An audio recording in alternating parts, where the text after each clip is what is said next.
Hace ya un tiempo que le pusimos una pausa después de terminar el libro de Números. Aprovechamos y algunas semanas estuvimos tomando un tiempo para tocar otros temas acá en la iglesia. Y hoy vamos a retomar y vamos a empezar con el último de nuestras Biblias. Está dividido y sería el libro de Deuteronomio. Pero antes de leer el pasaje de esta mañana, quiero que me acompañen a Segunda de Reyes, capítulo 22. Segunda de Reyes, capítulo 22.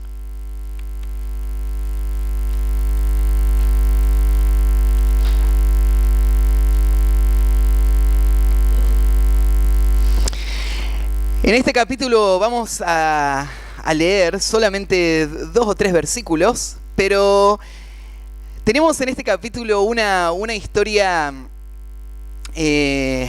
muy memorable del Antiguo Testamento, porque nos narra cómo en una nación, la nación de Israel, que estaba viviendo en su tiempo un tiempo de apatía espiritual, de rebeldía contra Dios, de idolatría, una nación que había tenido liderazgos que le llevaron cada vez más profundo en esa idolatría, una nación apática e indiferente a la verdad de Dios. En esa nación algo va a pasar. Va a haber un descubrimiento que va a revolucionar todo el país. Va a comenzar en la vida del rey y desde ahí se va a desparramar por la ciudad de Jerusalén y va a llegar hasta los límites del reino de su época. Y leamos en el versículo 10. Acaba de asumir al trono un rey muy joven, el más joven de toda la historia de Israel, el rey Josías. El rey Josías había sido formado desde pequeño por mentores que evidentemente habían tenido una influencia en cómo él ahora entendía el reino. Él entiende de que como rey, parte de su función es guiar de vuelta a la nación hacia Dios. Él no sabe todo de cómo se hace esto, pero él empieza una serie de reformas y parte de esto comienza a restaurar el templo de esa época. Un templo que estaba abandonado y olvidado, y él va a mandar obreros a empezar a restaurar, a abrir las puertas, a arreglar las grietas, y van estos obreros y empiezan a hacer la tarea. Y llega el versículo 10 y dice: asimismo, el escriba Safán declaró al rey diciendo: el sacerdote Hilcías me ha dado un libro. En los versículos anteriores se nos cuenta que este libro se halló, en el versículo 8 dice: entonces dijo el sumo sacerdote Hilcías al escriba Safán: he hallado el libro de la ley en la casa de Jehová. Hilcías le dio el libro a Safán y lo leyó, y ahora Safán viene al rey y le dice: encontramos este libro, y dice el versículo 10 al final: y lo leyó Safán delante del rey. Y ahora el versículo 11: y cuando el rey hubo oído las palabras del libro de la ley, rasgó sus vestidos. Luego el rey dio orden al sacerdote Hilcías, a Ahicam, hijo de Safán, a Acbor, hijo de Micaías, al escriba Safán y a Asaías, siervos del rey, diciendo: id y preguntad a Jehová por mí, y por el pueblo, y por todo Judá, acerca de las palabras de este libro que se ha hallado. Porque grande es la ira de Jehová que se ha encendido contra nosotros, por cuanto nuestros padres no escucharon las palabras de este libro para hacer conforme a todo lo que nos fue escrito. Lo que se encontró fue un libro que cuando se trajo a la presencia del rey y se leyó, este libro produjo este resultado. El rey se siente convencido por la verdad de este libro. Se siente cargado por la culpa del pecado. Frente a este libro, él se ve como un espejo y él mira a toda la nación y él dice: lo que nos está pasando es por nuestra rebeldía. nosotros abandonamos a Dios, nosotros no cumplimos la ley de Dios y todo lo que esta nación vivió en todos los años que pasaron fue el resultado de esa rebeldía.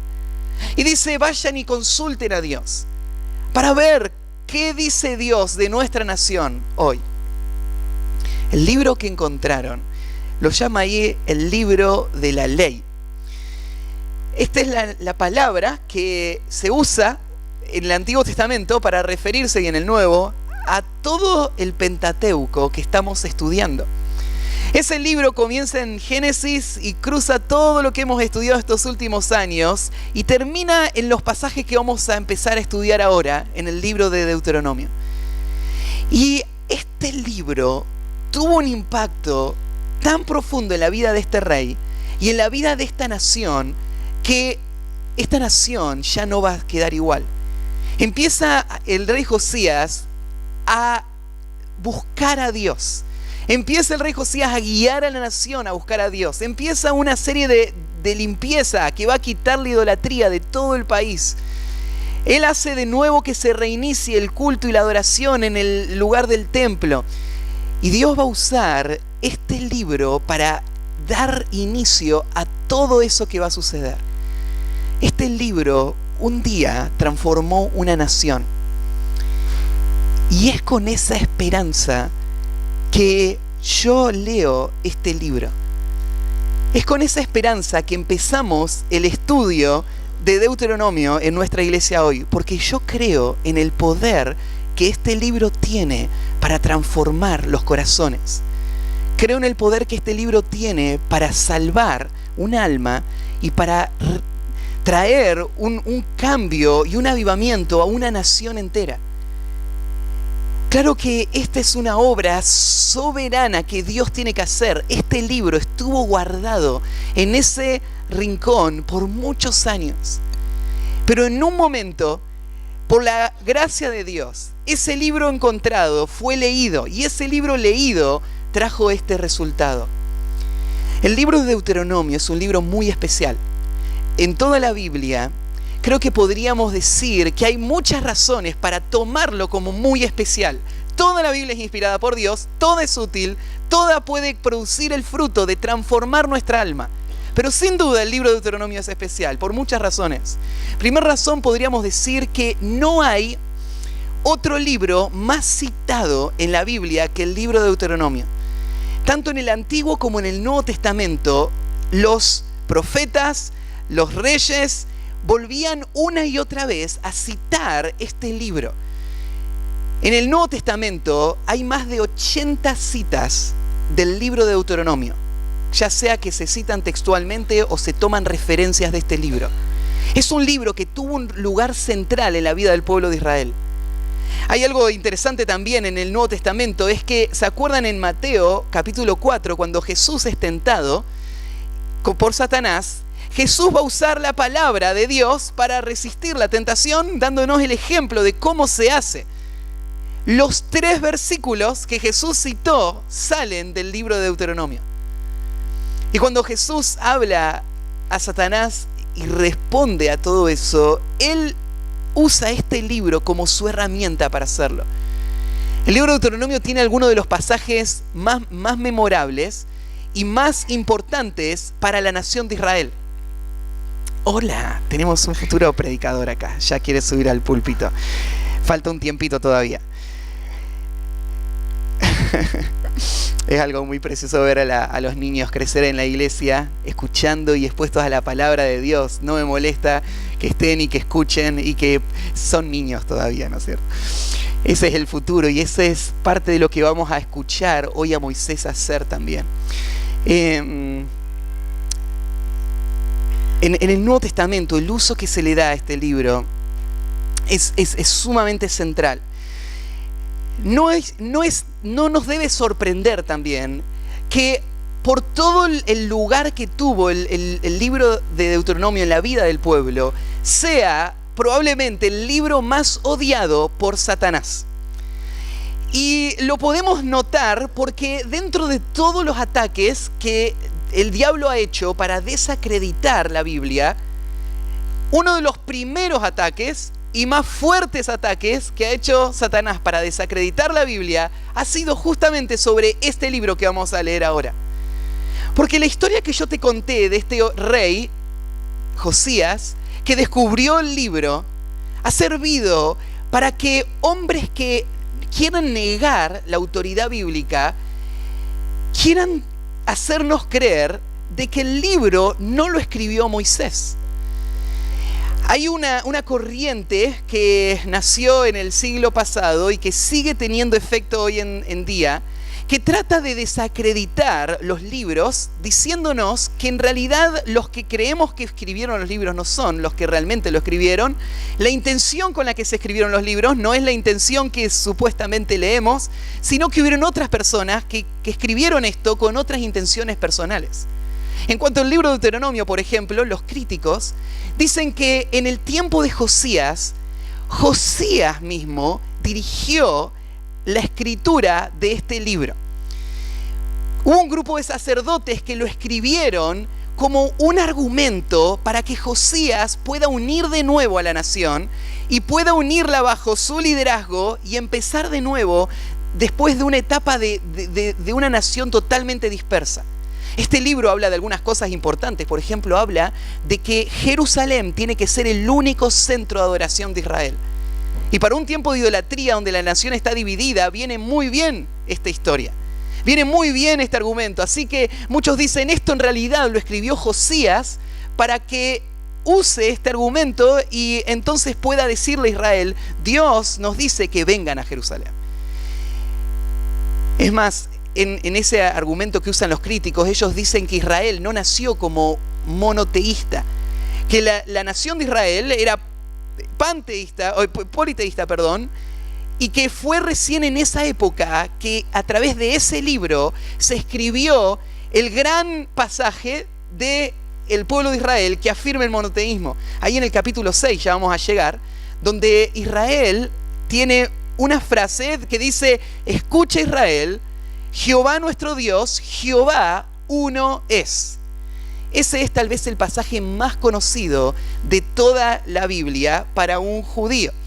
Así como vos te sabés Juan 3:16 de memoria, los judíos desde niños se les entrena a repetir esa frase 2 veces al día como un rito que tienen que cumplir como parte de la nación de Israel.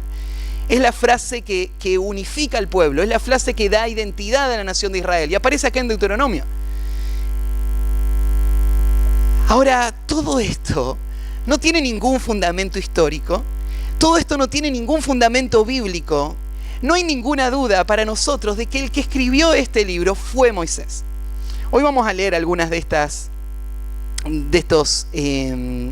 razones. Y la intención que tuvo Moisés la vamos a ver en la estructura del libro. Vamos a mirar, hoy vamos a tomar una introducción para entender de qué se trata todo este libro y vamos a mirar los primeros versículos. Pero es un libro que ha estado bajo ataque por muchos que quieren desacreditar la veracidad bíblica, que quieren desacreditar nuestra confianza en tener un libro que es inerrante, un libro que es fiel y es verdadero. Y no hay errores en este libro. Bueno, ¿de qué trata el libro? El libro tiene un nombre, se llama Deuteronomio. Es una palabra que no la usamos, no la conocemos, pero en griego la palabra deutero significa como segundo y nomos es la palabra ley. El libro en sí, entonces, significa segunda ley. Pero te diste cuenta que yo te dije que en griego significa eso. Ahora, hay un pequeño detalle. Moisés no hablaba griego. Moisés vivió mucho tiempo antes del imperio griego. Moisés escribió el libro en hebreo. ¿Y por qué tenemos un nombre que está en griego?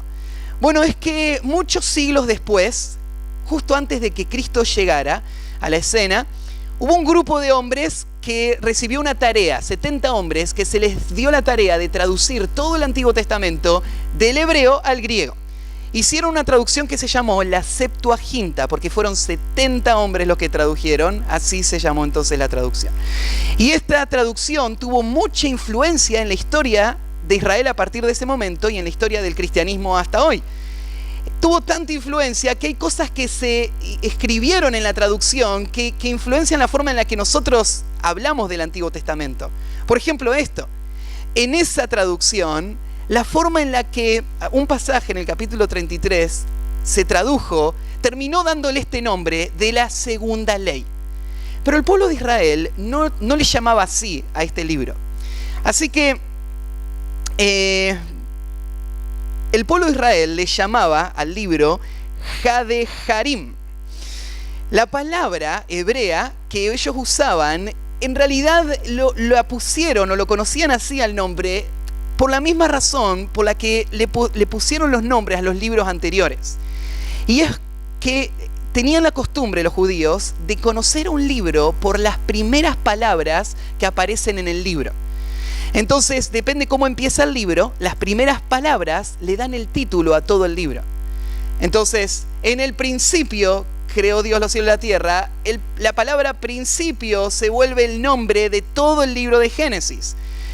Bueno, que Génesis es comienzo, entonces ahí coincide, pero por ejemplo en Deuteronomio, el libro no empieza así, el libro empieza diciendo, estas son las palabras que habló a Moisés. Estas son las palabras, es el nombre del libro en hebreo.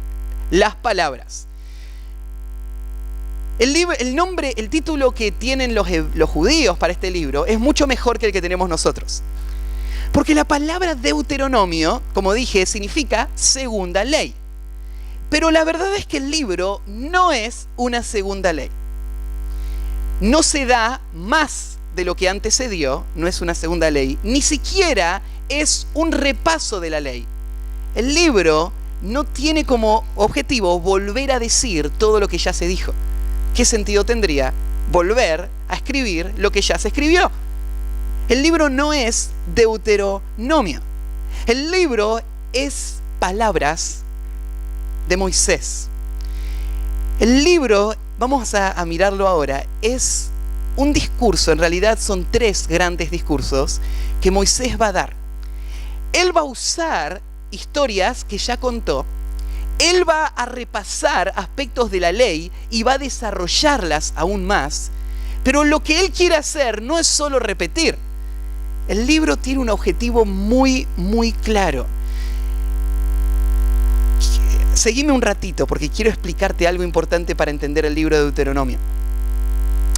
Hay veces donde hay formas de entender los libros que elementos fuera de los libros nos ayudan a entenderlos mejor. La arqueología, por ejemplo, ha sido una ciencia que ha aportado mucho al estudio bíblico. En realidad, la arqueología tiene sus limitaciones. Porque ustedes saben que el History Channel, cuando te cuenta lo que los arqueólogos descubren, lo usa para desacreditar toda la Biblia. Entonces eso te confunde porque vos pensás, pero entonces ¿qué? ¿La arqueología niega la Biblia? Yo estoy creyendo algo por la fe, pero entonces la arqueología no le tengo que prestar atención porque si no me va a hacer dudar de la fe. Bueno, para dejarte tranquilo, la arqueología no niega la Biblia. El tema es que el History Channel lo que hace es tomar hechos y datos concretos y darle interpretaciones propias. Muchas veces esas interpretaciones son muy abstractas, o sea, esa interpretación se permite llegar demasiado lejos. Esa interpretación ya está basada en un preconcepto que ellos tienen, entonces fuerzan las evidencias para que digan lo que ellos ya pensaban decir desde antes. La arqueología tiene sus limitaciones porque cualquiera la puede agarrar y usar para su beneficio. Nosotros no buscamos la arqueología para saber si algo es verdad o no. Sabemos que es verdad porque la Biblia lo dice. Pero la arqueología nos pinta cuadros que nos dejan ver formas en las que la Biblia es verdad. Bueno, la arqueología en el estudio de Deuteronomio ha aportado algunas herramientas para que vos puedas entender qué es lo que Moisés hace en este libro. Hace algunos años atrás, y no es hace mucho, estoy hablando de fines del siglo pasado, en la década del 80 y del 90, se hicieron descubrimientos allá en el Medio Oriente de escritos muy antiguos que datan de la época de Moisés. Esos escritos eran tratados o pactos que se hacían entre naciones. Especialmente hay un grupo de personas que la Biblia menciona que se llaman los hititas, que por mucho tiempo se creyó que no existían. Se creía que los hititas en realidad los había inventado Moisés. Pero en realidad en esa década se descubrieron muchos sitios arqueológicos que demuestran que sí existieron. No solamente que existieron, sino que en el siglo XV a.C. el reino hitita era tan grande como el reino egipcio. Era un reino muy grande, muy influyente, que había tenido una influencia en todo el Medio Oriente. Dentro de los hititas, encontraron algunos de estos escritos antiguos y empezaron a estudiar cómo estos hititas hacían estos tratados. Especialmente cuando los hititas entraban y conquistaban un pueblo, el rey que conquistaba el pueblo hacía un documento donde establecía ahora la relación que iba a tener con el pueblo. En ese documento él les contaba cómo él les había conquistado. Después de contarle cómo les había conquistado, les ponía las pautas de cómo iban a funcionar ahora, cuáles eran las responsabilidades y los privilegios. Después les ponía ahí advertencias si ellos no cumplían con esas pautas y beneficios si sí las cumplían. Y con eso cerraba el libro. La estructura de cómo se hacían esos escritos es muy consistente. Cada uno de los escritos sigue el mismo patrón. Igual, todos los escritos siguen esa misma pauta. Todos los escritos. Y vos decís, ¿qué tiene que ver eso con Deuteronomio?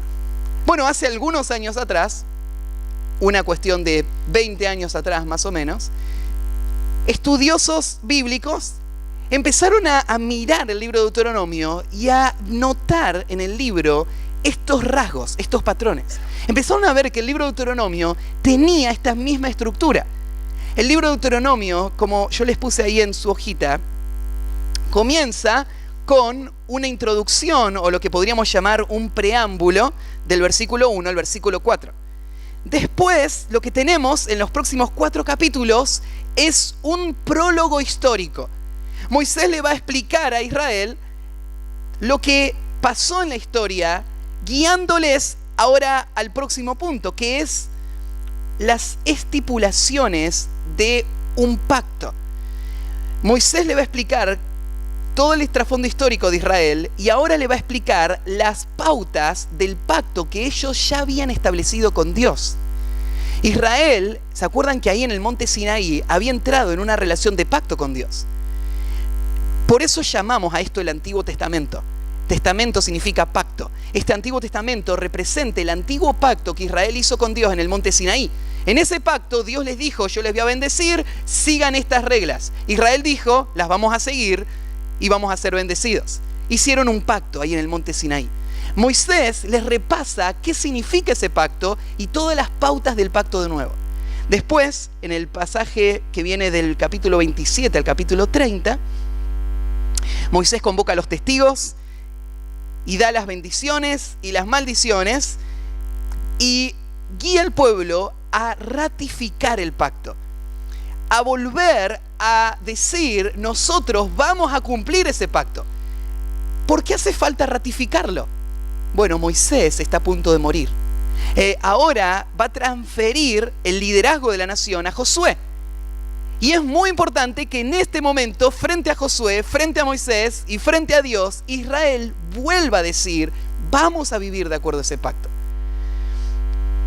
Así que Moisés termina todo el libro enseñándole una nueva canción al pueblo de Israel y guiando todo el proceso de la transferencia. Sube a un monte y ahí muere. Obviamente el final del libro no fue escrito por Moisés. Al final del libro vamos a tener una frase que va a decir, y nunca más se levantó en Israel otro hombre como Moisés. Vos decís, pero eso no lo pudo haber escrito Moisés, porque está vivo todavía, ¿no? Que está hablando proféticamente. No. Esa parte la escribió alguien más.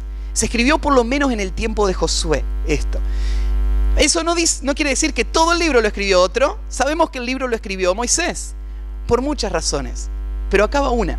Una razón es porque lo que te acabo de explicar, que es la estructura con la que funcionaban los pactos, esto data del mismo tiempo en que Moisés vivió. Josías, a diferencia de Moisés, Moisés vivió en el 1400 a.C. Josías vivió en el 600 a.C. En el 600 a.C., el imperio que influenciaba el Medio Oriente era el imperio asirio. Y los asirios tenían otra estructura totalmente distinta para armar sus tratados. Deuteronomio no se escribió en el tiempo de Josías, se escribió en el tiempo de Moisés. Jesús dijo que esto lo escribió Moisés, los apóstoles lo dijeron, el libro lo escribió Moisés. Aunque dentro del libro sí hay algunas partes que no las escribió Moisés, como por ejemplo su muerte. Pero entonces, ¿de qué se trata el libro? La estructura del libro te va a decir de qué se trata. El libro es la renovación del pacto de Israel con Dios. En el último momento de vida, Moisés quiere que Israel vuelva a firmar su compromiso a vivir en ese pacto que ellos ya habían establecido. A la vez, Moisés sabe que Israel no lo va a cumplir y profetiza que Israel va a desobedecer. Y Moisés anticipa que un día Israel va a ser rescatada de su rebelión. Pero todo el libro apunta hacia eso, a guiar a Israel a vivir en esa relación de pacto. Y vos decís, ¿y qué tiene que ver esto conmigo? Yo no soy de Israel, no soy judío, así que todo esto no tiene mucho que ver, porque todo el pacto ya terminó. Ahora nosotros estamos en el Nuevo Testamento, no estamos en el Antiguo Testamento, así que no tiene mucho que ver. Bueno, tiene mucho que ver con vos. Porque todo lo que Israel vivió allá, en ese tiempo, sabemos que es una sombra, es una imagen de cómo debe ser nuestra vida cristiana hoy. Y hay un principio muy importante en todo el libro, que vamos a ir viéndolo. Y es este. Hubo un momento donde vos entraste en una relación de pacto con Dios. Pero ese pacto debe ser renovado. Y debe vivirse cada día. No es algo que se olvida.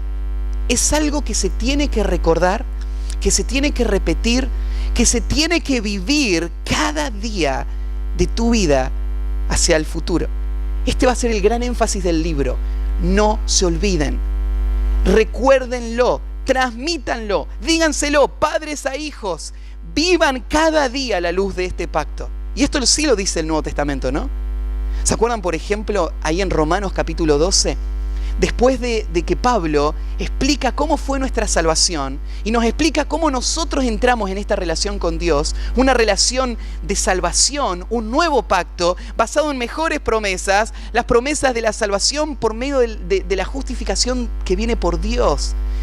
Ahora, Pablo dice en Romanos 12, os ruego por la misericordia de Dios que presentéis vuestros cuerpos en sacrificio vivo, santo, agradable a Dios, que es vuestro culto racional.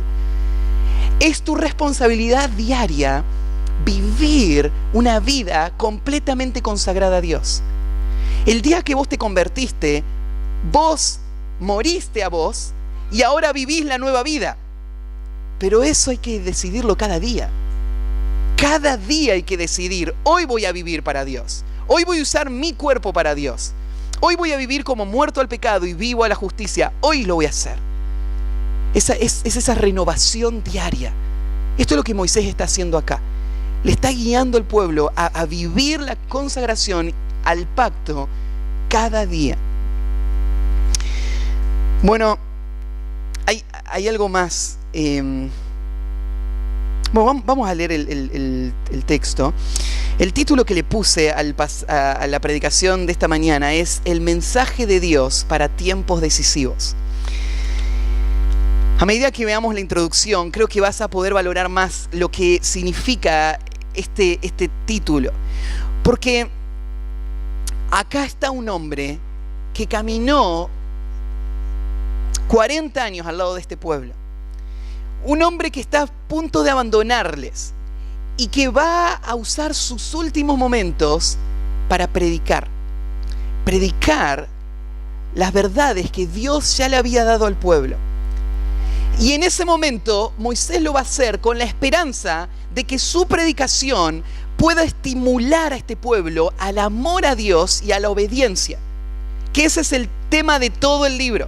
Es lo que se va a repetir. Amor a Dios y obediencia a Él. Es lo que va a moverles a no dar marcha atrás, a entrar a la tierra y a vivir esta vida consagrada a Dios y a los propósitos de Dios.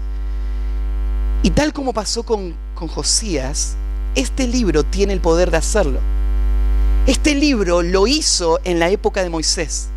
Dios usó el libro de Deuteronomio para mover a este pueblo a ese amor y obediencia que va a llevarles a entrar en esa tierra y a conquistar la tierra. Y a través de la historia Dios lo ha usado muchas veces. Por ejemplo, en el caso de Josías. Lo que vamos a estudiar hoy es una introducción para que vos entiendas esta predicación, para que vos valores esta predicación, para que valores lo que Moisés va a decir.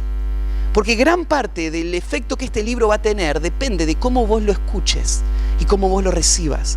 Yo quiero que vos entiendas el valor que tiene para que de acá en adelante cada una de las predicaciones vos las puedas recibir tal como el pueblo de Israel las recibió de parte de este hombre. Así que vamos a leer, y solamente vamos a leer los primeros 5 versículos. Solamente vamos a mirar la introducción hoy para preparar el terreno para lo que va a venir después. Dice así: estas son las palabras que habló Moisés a todo Israel a este lado del Jordán en el desierto, en el Arabá, frente al Mar Rojo, entre Parán, Tofel, Labán, Haserot y de Sahab. 11 jornadas hay desde Horeb, camino del monte de Seir, hasta Cades Barnea.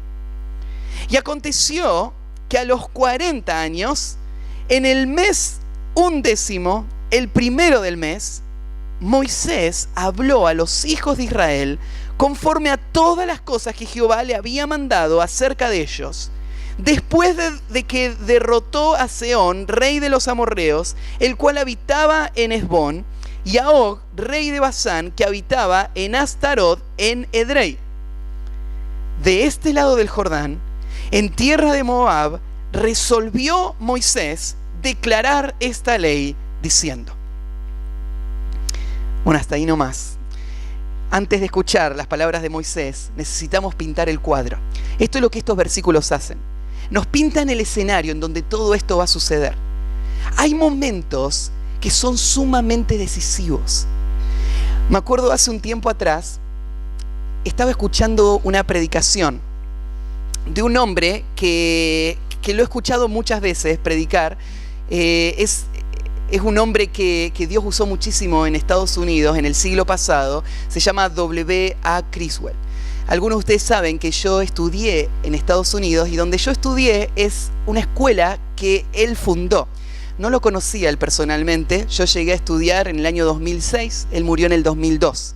Pero llegando podías percibir la gran influencia que este hombre tuvo.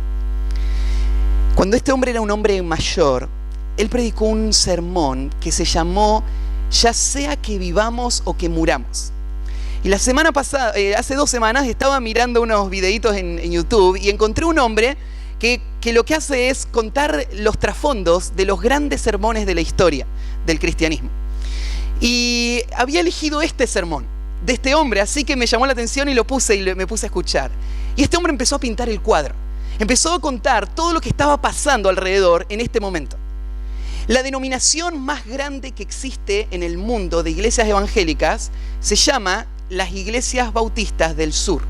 Es una convención de iglesias que nuclea miles y miles de iglesias en todo el mundo.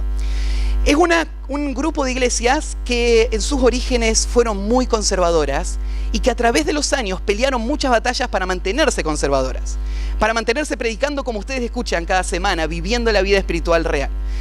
Pero hubo un momento en el siglo pasado donde todo eso estaba en riesgo. Había muchos líderes de seminarios de esa denominación, muchos pastores que estaban saliendo de esos seminarios, que ponían en duda que la Biblia fuera a ser completamente inerrante. Empezaban a cuestionar los autores de la Biblia, empezaban a cuestionar los milagros de la Biblia, empezaban a tomar como simbólico lo que era literal, y la denominación entera estaba en riesgo. Este hombre Criswell se dedicó los últimos años de su vida a luchar contra esta tendencia. Se ocuparon con un grupo de hombres de tratar de poner en los seminarios teológicos más importantes de Estados Unidos directores o presidentes conservadores que defiendan la sana doctrina. Pero las cosas se ponían cada vez más difíciles. Y llegó el momento, casi al final de la vida de Criswell, que se hizo una convención con todos los líderes de esta denominación. Miles y miles de pastores, teólogos, presidentes de seminarios, todos vinieron. Y vinieron con un propósito: votar para ver quién iba a ser el próximo presidente de la convención bautista. Había varios candidatos, la mayoría de los candidatos eran liberales. Si se pone de presidente a un hombre que no cree en la autoridad bíblica, él va a guiar toda la denominación hacia eso. Nosotros acá en Argentina hemos visto denominaciones enteras irse atrás de los movimientos liberales, los movimientos carismáticos, y perder el evangelio. Esta es la denominación más grande de todas. La noche antes de la votación, Criswell se para a predicar este mensaje. Y él arranca diciendo: nunca en toda mi vida me he preparado como para esta ocasión, porque nunca hemos vivido un momento tan crítico como el que estamos viviendo hoy. Y el título del sermón es: ya sea que vivamos o que muramos. Y él va a hablar de lo que llevaría a la muerte de esta denominación. Y él va a hacer un llamado a volver. Bueno, su predicación fue memorable, hizo un impacto tremendo. Al día siguiente se votó, y se votó a un hombre que en ese momento era un hombre conservador. Y la denominación recobró esa fuerza hasta el día de hoy. Muchos de lo que nosotros conocemos, Jeff, que viene acá, es de la Convención Bautista del Sur. Y muchas de las iglesias con las que nosotros compartimos son iglesias que hoy se mantienen todavía en esa línea. Hay momentos donde una predicación uno la puede valorar sabiendo en dónde sucedió. Y creo que de toda la historia de la humanidad, uno de los momentos más críticos de la nación de Israel fue este que se está viviendo en este momento. Y lo que Moisés va a hacer es subirse al púlpito a predicar su última predicación. Y él va a apelar al pueblo de Israel y les va a llamar a vivir una vida a la luz de todo lo que ellos han visto y han escuchado de parte de Dios. Y va a haber un llamado muy emotivo de parte de Moisés. Entonces quiero pintarte un poquito más el cuadro. Quiero que entiendas lo que está pasando alrededor para que valores las palabras que va a decir Moisés durante su predicación. Así que este mensaje tan trascendente para un momento tan importante, en primer lugar vamos a ver el contenido del mensaje. ¿De qué se va a tratar este mensaje que va a comenzar ahora? Entre paréntesis, si vos pensás que vos hoy no estás en un momento tan crítico, quiero decirte, cada momento es valioso. Vos no sabés la trascendencia que tienen los momentos. Puede ser que este momento, puede ser que esta serie de estudios, puede ser que esto que Dios te va a decir es lo que Dios quiere usar en un momento crítico, clave de tu vida. Para la nación de Israel, esto era totalmente abierto y evidente. Lo primero entonces, el contenido del mensaje. Y empieza el versículo 1 diciendo así: estas son las palabras que habló Moisés. Bueno, como te podrías esperar o imaginar, esa misma construcción gramatical, estas son las palabras, es textualmente cómo empiezan todos los tratados hititas. Todos estos tratados. Lo que Moisés está introduciendo es las pautas por las que él va a llamar a Israel a volver a renovar este pacto con Dios. Dios, que es ese rey soberano, ellos que son la nación que ahora depende de este Dios, tienen que escuchar las pautas y en obediencia sujetarse a ese rey.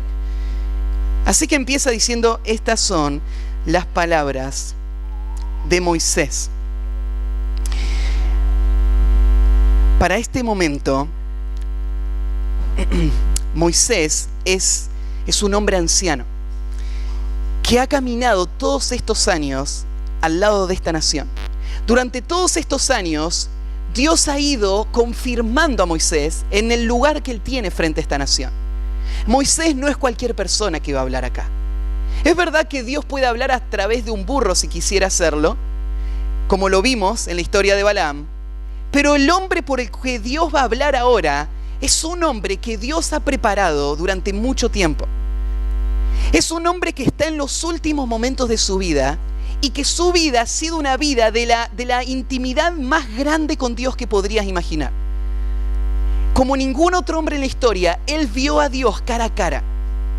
Fue una vida de convicciones, fue una vida de lucha, fue una vida de mantenerse fiel a un llamado, y durante todo ese tiempo Dios forjó convicciones muy profundas en este hombre. Este es un hombre digno de ser escuchado. Es un hombre que todo el pueblo de Israel va a escuchar con mucha atención. Cuando empezó la vida de Moisés, ¿se acuerdan? Él estaba en Egipto y se estaban peleando dos judíos. El día anterior, él había matado a un egipcio para defender a un judío, y estos dos judíos se estaban peleando, y Moisés viene para intervenir y separarlos. ¿Y se acuerdan que uno de los judíos, en forma sarcástica, le va a decir: ¿quién te crees que sos? ¿Quién te puso por juez o gobernante sobre nosotros? Eso que dijo ese judío refleja lo que Moisés era frente a los judíos de ese momento. No, nadie le tomaba en cuenta, nadie lo valoraba, nadie veía esa obra de Dios. Durante los primeros años del desierto vimos, ¿no es cierto?, cómo esa generación rebelde se levantó una y otra vez para cuestionar, murmurar, tratar de derrocar a Moisés, tratar de nombrar otro líder, y Dios una y otra vez lo confirmó. Una y otra vez lo defendió, una y otra vez mató a sus enemigos y lo estableció a él. Dio señales claras de que él había sido elegido por Dios. Y la imagen de Moisés ya no es la de 40 años antes. Ahora todo el pueblo le habla a Moisés. ¿Se acuerdan cuando estudiamos al final de Números? Que le decían Señor. Al final ahora vienen a buscar a Moisés para que él les dé dirección. Habla con Dios, decinos qué tenemos que hacer. El pueblo ahora se sujeta a este hombre. Es que eso es lo que pasa en la vida, no solo de Moisés. Hay un texto ahí en los Proverbios 4:18. Si pueden hacer una notita y después lo buscan. Proverbios 4:18 dice así: mas la senda de los justos es como la luz de la aurora, que va en aumento hasta que el día es perfecto. La vida del justo no está libre de caídas, de tropiezos, de pecados, pero hay algo que uno puede percibir en la vida del justo, y es que hay crecimiento, hay victoria, hay mayores niveles de conocimiento de Dios, una vida más íntima con Dios, una vida que está sujeta a Dios de una forma más evidente. Entre paréntesis, eso vos lo podés ver en tu vida. Podés vos mirar atrás y decir: no estoy donde estaba antes. Así es la vida del justo. La vida del justo es como el día que va aclarando hasta que el día es perfecto. La perfección se va a dar cuando estemos en la gloria, pero el proceso se ve durante toda esa vida. Ahora Moisés está a pasos del día perfecto. Moisés ha crecido, ha madurado, y lo que él va a decir tenemos que escucharlo por el peso que tienen sus palabras, por quién es él. Son exhortaciones muy válidas. ¿No te ha pasado que cuando vos ves a alguien, una cosa es escuchar la palabra de Dios es siempre palabra de Dios, pero cuando ves a ese anciano que ha vivido toda su vida en obediencia a la palabra de Dios, cuando vos ves ese fruto de toda esa vida en ese hombre, hay algo distinto en lo que estás escuchando. Dios se ha encargado de trabajar y llevar a este hombre a ese grado de luz, donde lo que él te dice no te lo dice porque sí nomás. Te lo está diciendo porque él lo ha vivido, él lo ha luchado, él ha aprendido en los golpes y en medio de la fidelidad a Dios. Y este es Moisés. Pero no es solamente palabras de Moisés. En el versículo 3, mira lo que dice, versículo 3, a la mitad del versículo, dice: Moisés habló a los hijos de Israel conforme a todas las cosas que Jehová le había mandado acerca de ellos. Entonces no son solo las palabras de Moisés lo que vamos a estudiar en Deuteronomio, son las palabras de este hombre Moisés, que habló todo lo que Dios le dijo. esta es una combinación tremenda. Cuando el hombre espiritual, después de una vida de peregrinaje y de fidelidad y viviendo ahora en esta etapa última, él aún se mantiene fiel a Dios. Él no crea una independencia donde él siente autoridad para decir lo que quiere decir. Él sigue sujeto y él va a decir las palabras de Dios y solo las palabras de Dios. Eso se combina para producir una predicación que transforma los corazones de las personas. Y esto es este es el mensaje de todo Deuteronomio. Todo el libro de Deuteronomio, tenés que acordarte siempre, es Moisés hablando las palabras de Dios. Segundo, vemos la audiencia del mensaje. Esta predicación única en la historia tuvo un mensaje específico, tuvo una audiencia específica. ¿Quién es la audiencia? Bueno, dice en el versículo 1 que habló Moisés a todo Israel a este lado del Jordán en el desierto. En la historia han habido grandes predicadores. Mucho tiempo antes de que existan los equipos de sonido, grandes predicadores predicaron a muy grandes audiencias. Bueno, Jesús es un ejemplo. Cuando él estaba en el mar de Galilea y él predicó el sermón del monte a miles de personas. Cuando él, por ejemplo, alimentó a los 5.000 hombres, calculamos que había mujeres y niños, probablemente habría 20.000 personas, y Jesús podía predicarle a 20.000 personas sin micrófono.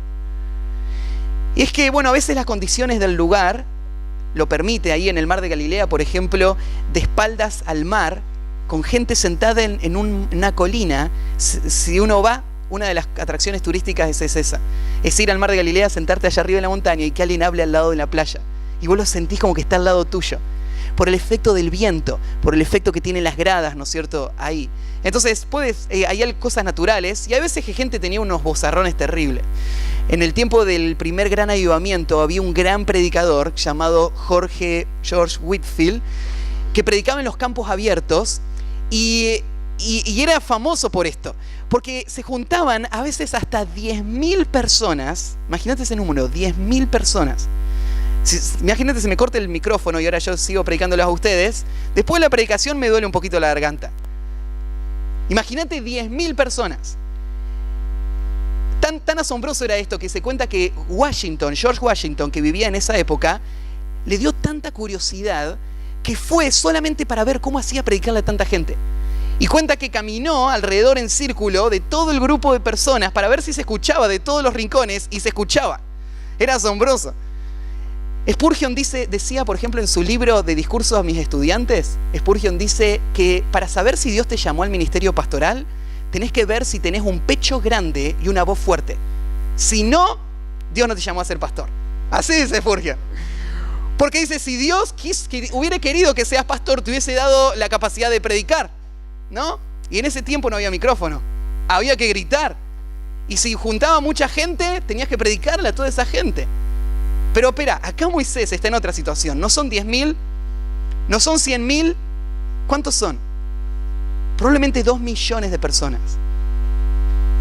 Físicamente, ¿puede una persona pararse al frente de 2 millones, decir algo que todos lo escuchen? ¿Es posible? Bueno, hay dos opciones. Opción 1, hubo un milagro sobrenatural que Dios usó con un altoparlante divino, que en ese momento Moisés habló con voz de trueno. Pero no lo dice el texto, no lo deberíamos suponer. La mayoría de los comentaristas judíos interpretan acá que Moisés le predicó a toda la nación de Israel en forma representativa. O sea, Moisés le predicó a todos los líderes.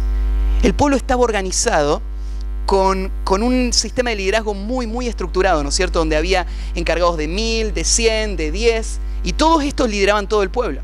Entonces lo que te tenés que imaginar probablemente es esta imagen. Moisés está con estos hombres. La idea es que Moisés le va a predicar a estos hombres, y estos hombres después van a ir y le van a predicar al resto del pueblo. Tenés el que escucha y el que refleja y vuelve a decir lo que escuchó, pero al final es el mismo que predicó. Esto es algo interesante que el libro va a enfatizar mucho. Moisés varias veces en el libro va a hablar de la responsabilidad que tienen los que escuchan y saben de decirlo al próximo. Especialmente, por ejemplo, Moisés le habla a los padres. Y le va a hablar ahí en Deuteronomio capítulo 6, la responsabilidad de los padres de repetir la ley. Vos la recibiste, ahora vos la repetís a los hijos. O sea, el hijo no está parado frente a Moisés, el papá le está enseñando al hijo. Y esta es la ley implícita en este libro. En este libro está la ley implícita de que lo que vos estás escuchando, lo escuchás para que lo transfieras. Esta es la responsabilidad que trae este libro. La responsabilidad que trae este libro es que vos seas un canal de la verdad de Dios. Que vos la recibas con un corazón abierto, que la retengas, la interpretes y que se la puedas decir a aquel a quien vos se la debes decir. A las personas a las que están influenciando, a las personas que están cerca tuyo, a tus discípulos, a tus hijos. La audiencia de Moisés es todo el pueblo. En tercer lugar, el lugar del mensaje. ¿En dónde se predicó este mensaje? El lugar también es importante, el lugar físico donde se predicó, sería el punto número 3. Lo menciona en el versículo 1, dice, fue a este lado del Jordán, en el desierto, en el Arabá, frente al Mar Rojo, entre Param, Tofel, Labán, Hazerot y de Sabahab. Acá se da la ubicación. La ubicación es muy importante para este mensaje, porque para entender, para que el libro de Deuteronomio te golpee como fue diseñado para golpear a este pueblo, vos tenés que entender quién está predicando, tenés que entender a quién le está predicando y tenés que entender dónde le está predicando. Vos tenés que imaginarte ahora al lado del río Jordán. El río Jordán es el límite bíblico hacia la entrada a la tierra prometida. Al lado del río Jordán estás en una zona bastante montañosa. No son montañas muy altas, pequeñas elevaciones, como pensamos tal vez las sierras bajas de Córdoba, algo así puedes imaginarte. Algún pico un poquito más, pero el resto, ¿no es cierto?, es todo ondulado. Y si vos te subís a uno de estas ondulaciones, desde ahí vos podés ver prácticamente toda la tierra de Israel. Hay lugares muy, muy visibles, muy claros. Por ejemplo, ahí a la distancia, lo primero que ves es la ciudad de Jericó, cruzando el mar. Un poquito más lejos, se ve muy claro todavía, si vos viajás a Israel, se ve desde ahí arriba muy claro la ciudad de Jerusalén. Y si mirás a la distancia, allá en el horizonte, aún podés llegar a ver la costa del mar Mediterráneo.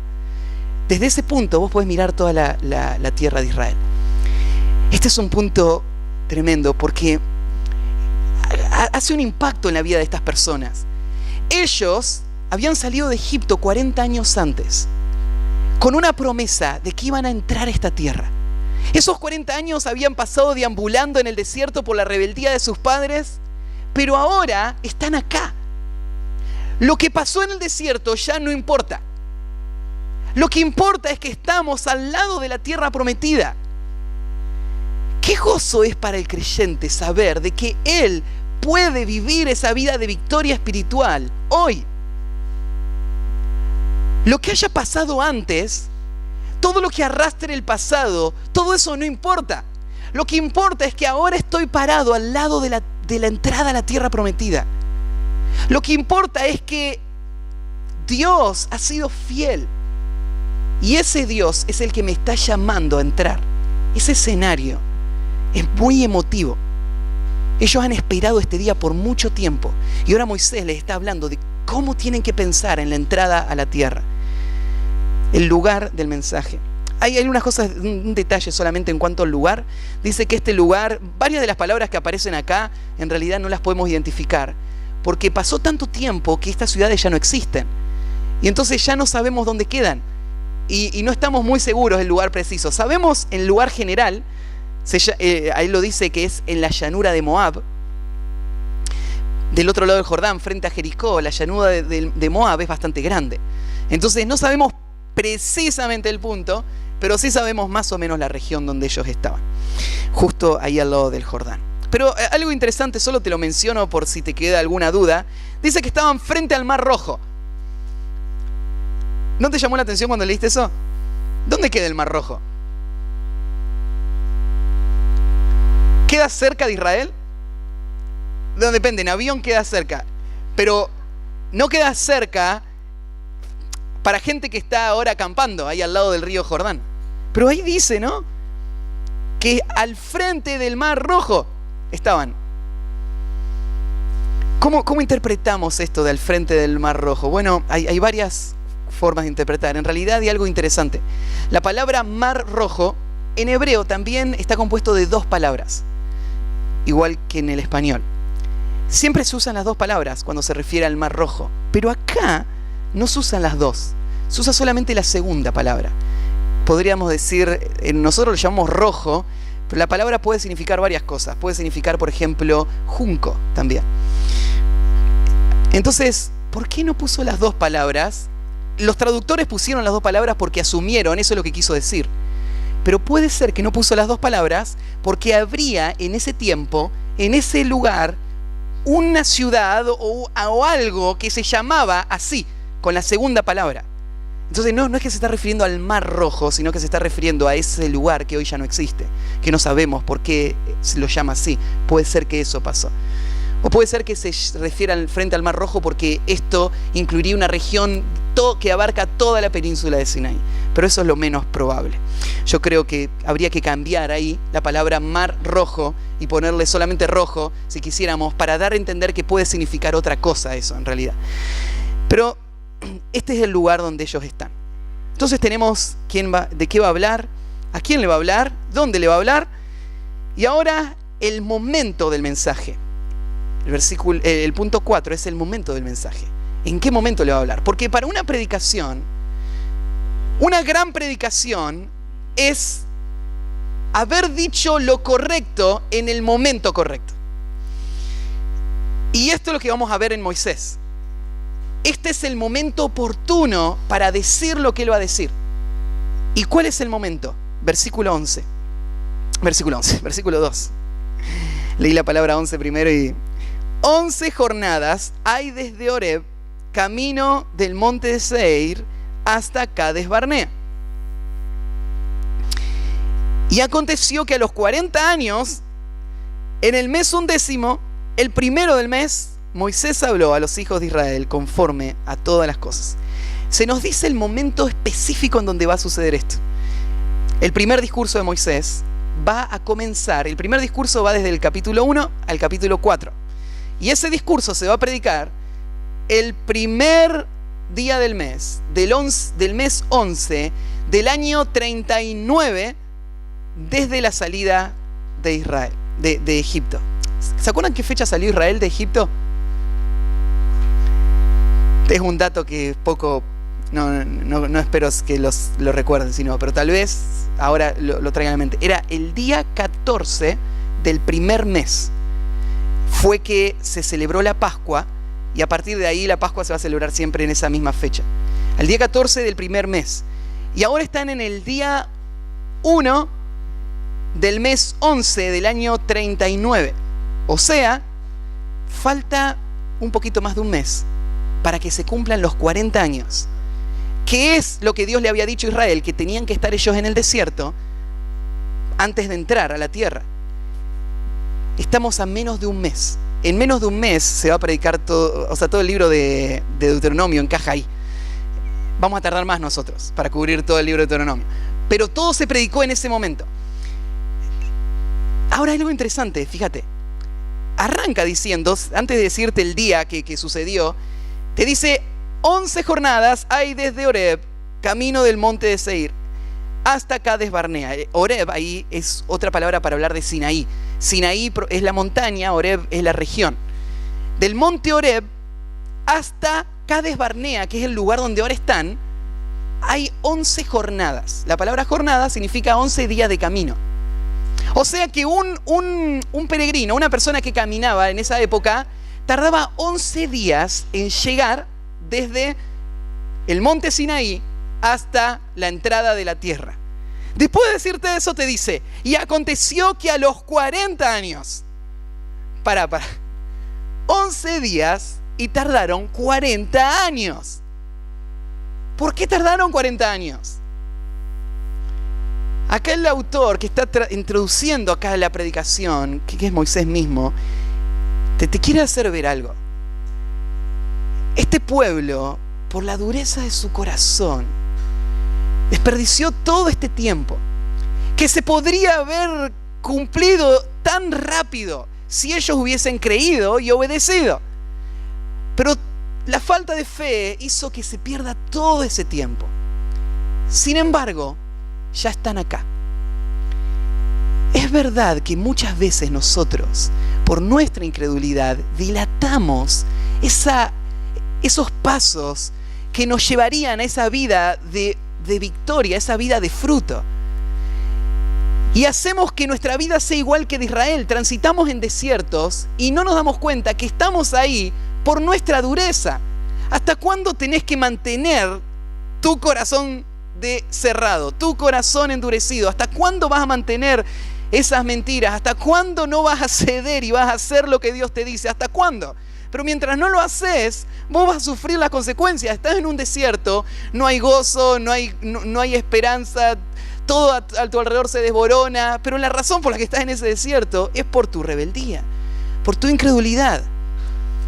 Pero lo importante ahora es que ya pasó todo eso. Ya quedó atrás toda la rebeldía y ahora hay un nuevo pueblo. Dios se encargó de trabajar en el corazón de este pueblo y ellos están acá. Ya llegaron, están a un paso de entrar. Eso es muy importante para entender el momento en el que va a suceder. Y acá Moisés va a empezar, dice, bueno, el versículo 3 ya leímos, va a decir todo lo que Jehová le dijo. No solamente Moisés va a decir esto, después todo esto, más adelante en el libro, Dios le va a ordenar a Moisés que lo escriba en el capítulo 34. Dios le va a decir, bueno, todo lo que predicaste, ahora escribilo textualmente. Y Moisés se va a sentar y va a escribir. Y eso es lo que tenemos acá. Esto fue primero predicado y después escrito. Pero acá Moisés entonces dice, todo esto lo habló Moisés conforme a todas las cosas que Jehová le había mandado acerca de ellos. Quinto lugar, vamos a ver las circunstancias del mensaje. Aparte del momento del mensaje, también se nos da un detalle más en cuanto a las circunstancias inmediatas al mensaje. Y es el versículo 4. Se nos dice, esta predicación se va a predicar después que derrotó Sehón, rey de los amorreos, derrotó a Sehón, rey de los amorreos, el cual habitaba en Hesbón, y a Og, rey de Basán, que habitaba en Astarot, en Edrei. Moisés va a predicar este mensaje después que derrotó a estos dos reyes que vivían en estas grandes ciudades reales, que tenían esa influencia regional. Moisés, después de derrotarlo, es que va a predicar este mensaje. Esto es importante, porque hay una victoria inmediata que ahora avala todo el mensaje que Moisés va a dar. Moisés va a decir, si ustedes confían en Dios y le obedecen, Dios va a darles la tierra. No den marcha atrás, entren, vivan esa vida consagrada y obediente a Dios, y Dios les va a bendecir. ¿Y tenemos alguna evidencia que Dios nos va a bendecir? ¡Claro! Acabamos de destruir a los reyes. Lo que acaba de pasar puede seguir pasando. Decime, ¿no hay suficientes evidencias que Dios te ha dado de que Él cumple sus promesas? De que cuando vos confías en Él y lo obedeces, Él cumple lo que Él promete. Y Él hace su obra. Él no nos abandona. Entonces, hay evidencias inmediatas que son parte del escenario. Son parte de lo que está pasando ahora, antes que Israel escuche. Y lo último,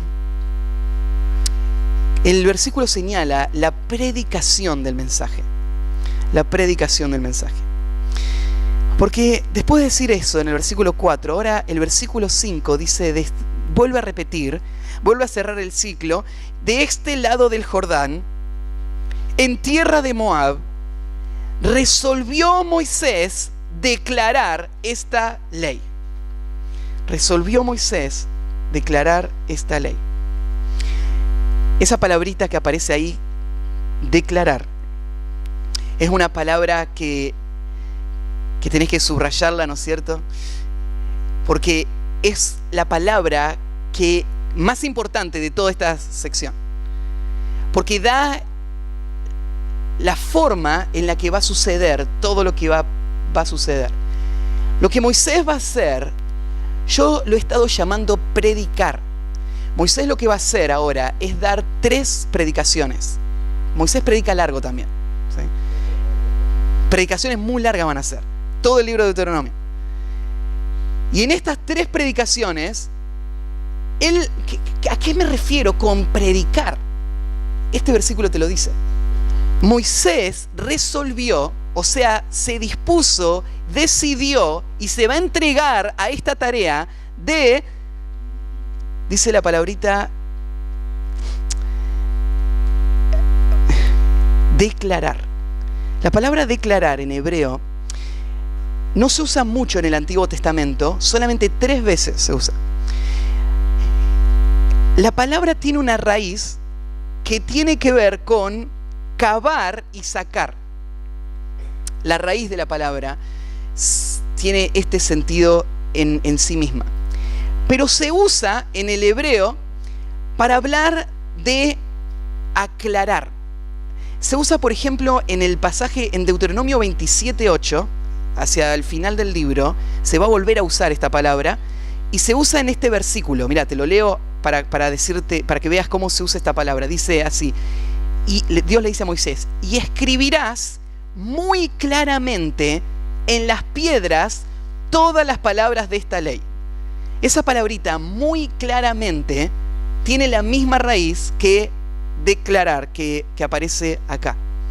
La palabra declarar entonces tiene que ver con aclarar, tiene que ver con hacer algo evidente, algo que podría estar confuso y difuso o no definido, lo va a hacer claro, muy prolijo lo va a escribir, para que lo entiendan.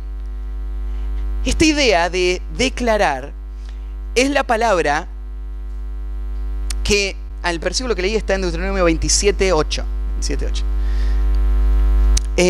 La palabra declarar tiene esta idea y creo que resume lo que yo definiría como predicación bíblica. Porque lo que Moisés está haciendo es volver al texto de la ley y ampliarnos las verdades que ese texto comunica. Por ejemplo, Moisés en el capítulo 5 va a hablarnos acerca de el mandamiento de amar a Dios por sobre todas las cosas.